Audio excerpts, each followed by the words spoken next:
presentamos su programa Enfoque en el Reino. ¿Qué tal, amigos? Les saluda el hermano Edwin Mauricio Alza, la voz en español del hermano Anthony Bassar, máster en teología en la Universidad Bíblica de Atlanta, Georgia. Hoy para compartir bajo el título ¿Qué entendían por reino de Dios los oyentes de Jesús?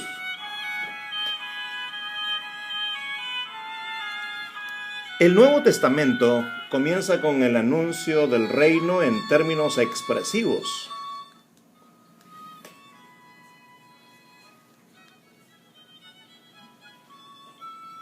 En términos expresivos de que sea previamente conocido.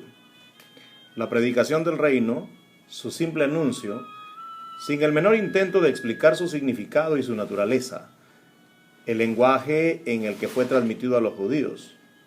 Todo presuponía que era un tema familiar para todos.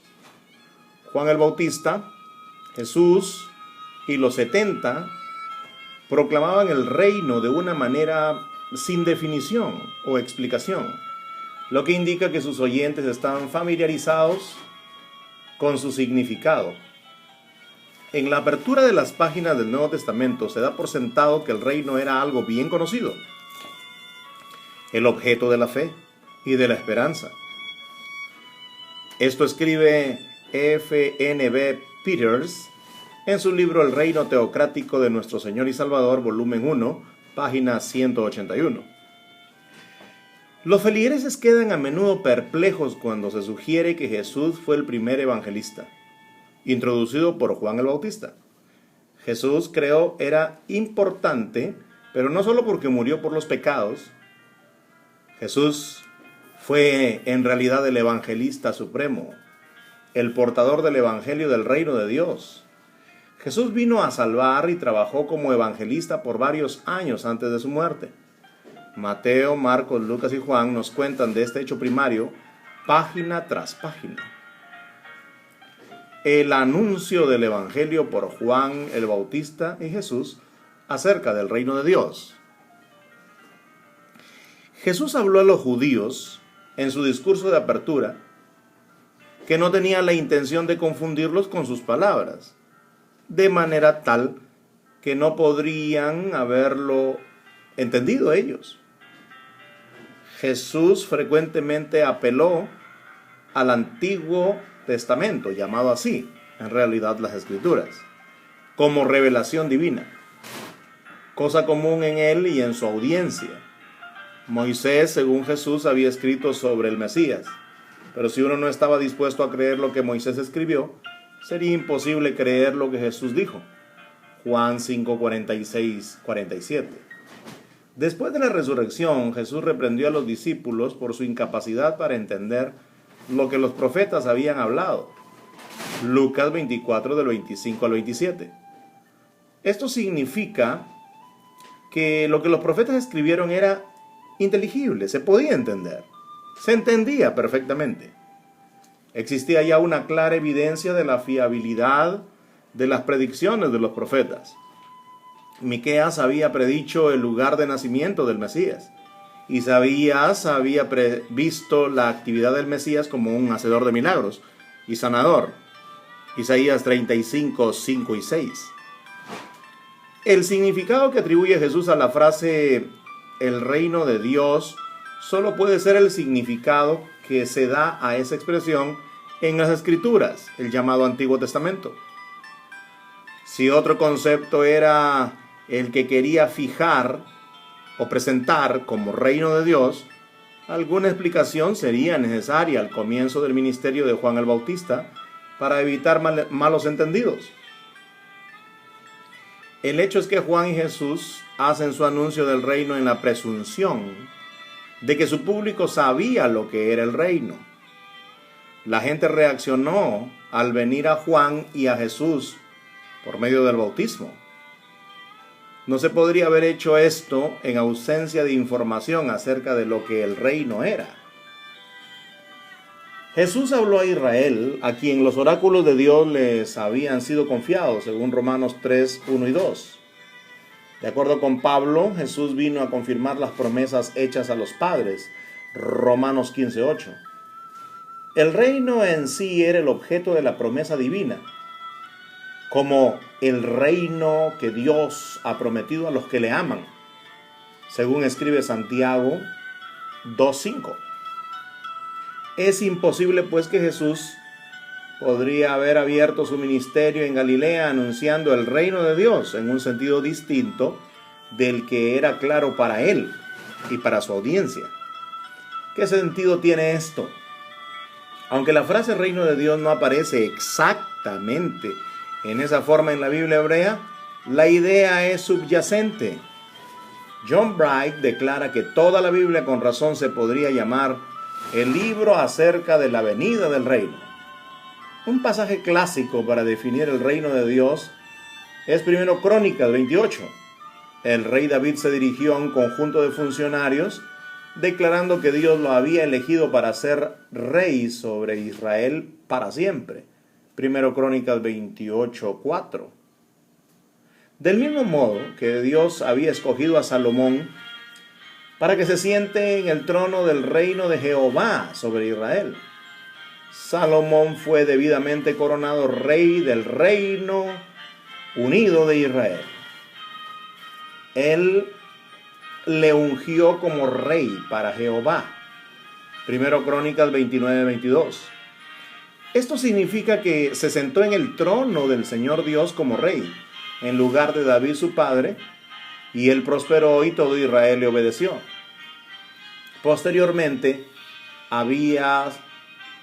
ascendió al trono de Judá, y cuando se enfrentaron a los ejércitos de Israel bajo Jeroboam, recordó a este último que el Señor Dios de Israel dio el gobierno a David sobre Israel para siempre y a sus hijos, bajo pacto de sal.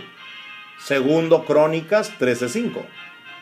Por tanto, no sería prudente que Jeroboam deba resistir el reino de Dios que estaba en las manos de los hijos de David. Segundo Crónicas 13:8. Claramente, el reino de Dios significa el reino administrado por la casa real de David.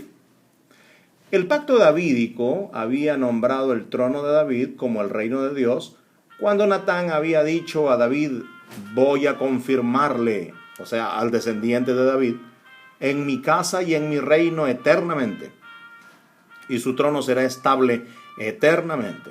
1 Crónicas 17:14. El reino de Dios significa, por tanto, el imperio gobernado por la dinastía de David sobre Israel en la tierra prometida. Su capital era Jerusalén y funcionó en nombre del mismo Dios, y por lo tanto podía llamarse reino de Dios y reino de David a la vez. Fue en este reino que los apóstoles plenamente capacitados preguntaron en Hechos 1:6. La restauración del reino de Jerusalén es el corazón de la buena nueva. Esto significará la paz mundial. La naturaleza política y territorial del reino se pone de manifiesto en buen número de otros pasajes importantes de la Biblia hebrea. El profeta Abdías describe el reino de Dios como un momento en que Israel gobierna sobre los antiguos enemigos. La supremacía de Israel es restaurada cuando, según dice el verso, libertadores asciendan al monte de Sión para juzgar al monte de Esaú, y el reino será de Jehová. Abdías, verso 21. Aquí el carácter político y territorial del reino de Dios es muy claro. Lo mismo ocurre en Daniel 2:44, donde el Dios del cielo establecerá un reino que nunca será destruido, y este reino no será dejado a otro pueblo. Desmenuzará y pondrá fin a todos estos otros, los anteriores, reinos, y él mismo permanece para siempre. Este imperio se describe además como un momento en que los santos poseerán el reino, y todos los reinos y señoríos le servirán. Daniel 7, 22 y 27. El reino en cuestión estará en la tierra, debajo del cielo, dice el verso, Daniel 7, 27. Datos sobre el reino aparecen en términos igualmente inequívocos en Isaías 16, 5. Un trono se afianzará en misericordia y un juez se sentará en él con fidelidad en el tabernáculo de David. Una predicción mesiánica de Miqueas prevé un tiempo cuando, como dice el verso, el Señor reinará sobre Israel en el monte de Sión. El señorío primero y luego vendrá el reino de la hija de Jerusalén. Miqueas 4, 7 y 8.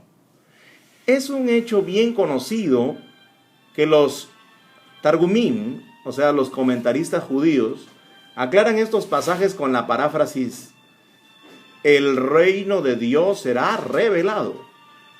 Jesús se hizo eco de este pasaje de Miqueas cuando instó a sus seguidores a concentrar sus oraciones en el futuro, diciendo: venga tu reino. Zacarías predice que el Mesías hablará paz a las naciones y su señorío será de mar a mar y desde el río el Éufrates hasta los confines de la tierra. Zacarías 9:10. Dos pasajes adicionales son de vital importancia para establecer la naturaleza territorial y política del reino, así como su dimensión espiritual, a fondo, como un reino iniciado por el mismo Jehová o Yahweh. En Isaías 45, la gloria del Señor ha de manifestarse. Esto significa que la evangelización de las ciudades de Sión, que el Señor Dios vendrá con poder con su brazo dominante. Verso 10. Una vez más el Targum reconoce en estos eventos la revelación del reino de Dios. Sofonías informa que tras un periodo de juicio severo y más allá del día del Señor, el rey de Israel, el Señor, será en medio de ellos. Sión será consolada con la promesa de que el Señor estaría presente como un guerrero victorioso. Sofonías 3:17. Finalmente, en Isaías 52:7, un texto que Pablo tenía en mente cuando habla acerca del Evangelio en Romanos 10:15, hay un pasaje rico en la terminología del Evangelio y el reino. El anuncio se hizo a Sión de esta manera: tu Dios reina, resultando en la restauración de Sión o Jerusalén, y en la comodidad y en la redención de esa ciudad del rey, Jerusalén. Isaías 52, 8 y 9, compárese con Hechos 1:6. El reino así establecido es visto por todas las naciones. Isaías 52:10. Apropiadamente el Targum ve en estos eventos la creación del reino de Dios. La frase tu Dios reina, o más exactamente tu Dios asumió la realeza, marca una época determinada de la historia nueva en la tierra.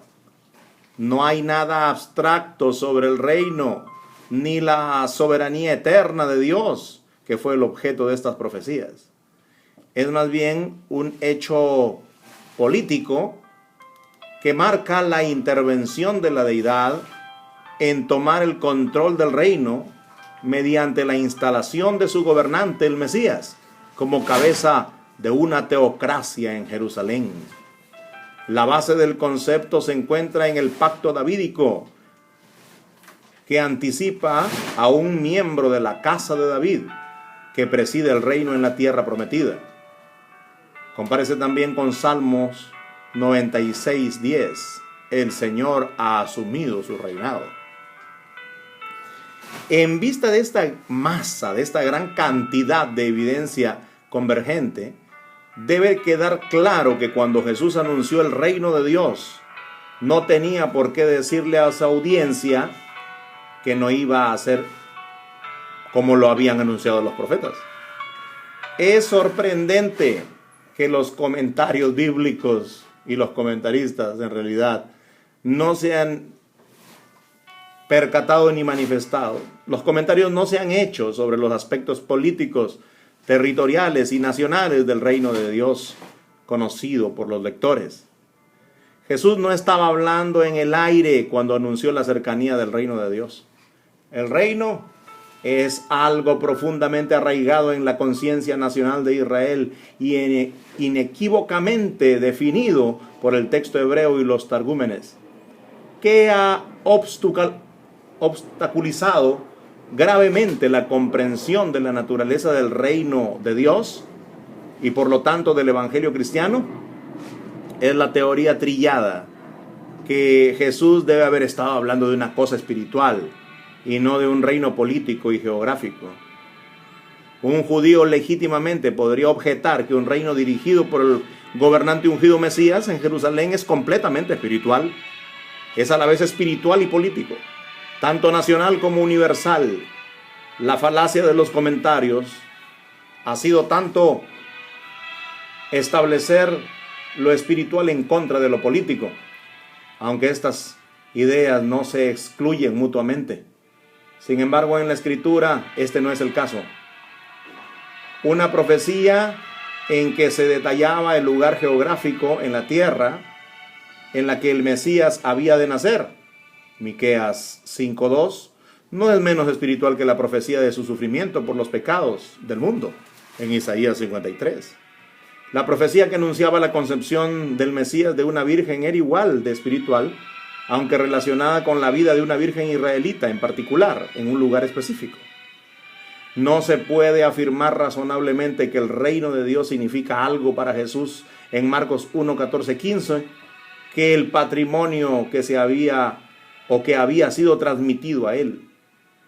Solo sobre esta base puede el evangelio salvar, cuando su anuncio ha sido inteligible. Hay una gran cantidad de evidencia en el Nuevo Testamento para corroborar el carácter local, geográfico y político del reino, de ese reino venidero. Dos pasajes en Lucas conectan el reino a la geografía. Hubo una ocasión durante el ministerio de Jesús cerca de la ciudad de Jerusalén que su audiencia pensaba que el reino se manifestaría inmediatamente. Obviamente estaban pensando en el reino que ha de tener su capital en la Tierra Santa. Jesús no corrigió esta expectativa. La parábola que dio aclaró el hecho de que el reino no llegaría a existir inmediatamente. Iba a haber un intervalo largo durante el cual él como Mesías estaría ausente. Durante este tiempo adquiriría su derecho a gobernar en el reino. Luego volvería a gobernar en el reino prometido, tratando en ese momento con los opositores que resistan su autoridad real. Véase Lucas 19:11 en adelante. Lucas registra que Jesús también esperaba que muchos llegaran desde el este, oeste, norte y sur para unirse a los patriarcas resucitados en el reino de Dios. Lucas 13:28-29. La imagen sugiere naturalmente a la mente de aquellos que están familiarizados con la Biblia hebrea el banquete mesiánico descrito por Isaías 25:6-7. El banquete iba a tener lugar en este monte, o sea, el que está en Jerusalén. La importancia de este material radica en el hecho de que la recepción inteligente del Evangelio del Reino es el paso esencial en el arrepentimiento y la conversión cristiana. Los cristianos son los que han comprendido la promesa del reino al recibir el evangelio del reino humildes como niños. Lucas 18:17, Marcos 4:11 y 12. Además, reciben la muerte expiatoria de Jesús, ofrecida como sustituto por los pecados en el objeto de la fe cristiana. Pero la cruz se quita de su fondo esencialmente regio, real, cuando se presenta un evangelio parcial y distorsionado. El contenido de la predicación de Jesús es reportado por Mateo exactamente en las mismas palabras que se utilizaron en conexión con Juan el Bautista. Mateo 3:2, 4:17 y 23. Jesús se alinea completamente con Juan, al igual que él proclamó como evangelio la venida del reino, la inminencia del gran día del Señor, lo que significaba juicio para los impíos y la salvación de aquellos que sirvieron a Dios. La venida del reino es nada menos que el fin de Dios, la intervención decisiva en la historia del mundo. Entonces Jesús solo dijo que el reino estaba cerca con su aparición al final de la era. De hecho, estaba cerca, pero aún no había llegado el reino. La cercanía de este reino no fue meramente un mensaje distintivo de Jesús solo al comienzo de su ministerio. Permaneció como el contenido de su mensaje hasta el final. Vea Mateo 17 o Lucas 22, 18. A la par de Juan, siempre apuntando hacia el futuro, él, al igual que Juan, coloca el énfasis en la inminencia del reino y en la necesidad urgente de arrepentirse antes que la sentencia definitiva llegue.